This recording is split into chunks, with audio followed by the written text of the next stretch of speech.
2025. aasta jõulume maakatte uuring. Meie uurimisküsimus oli, milline mets välja ja kas see on 2018. aastas palju muutunud. Tulge meiega matkale!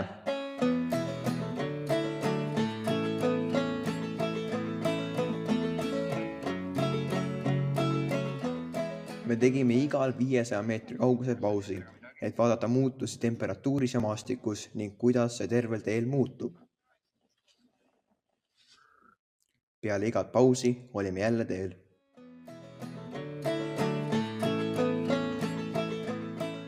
Teine hüpotees oli vale, kuna suurt muutust pole majandusmetsa osakaalule ja ainukesele raiealale kui sattumise olid jäetud säilikpuud. Tee peal kohtasime ka Kimalast ja Rabakonna.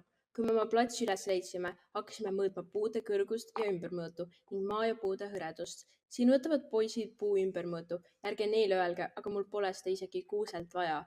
Et hõredust määrata, pidime kõndima diagonaalis ja igal sammul üles ja alla vaatama. Täna saime aru, et suuri muutusi ei saanud metsas olla, kuna uuringuala oli metsise pesitsemise pärast kaitse all. Aitüma!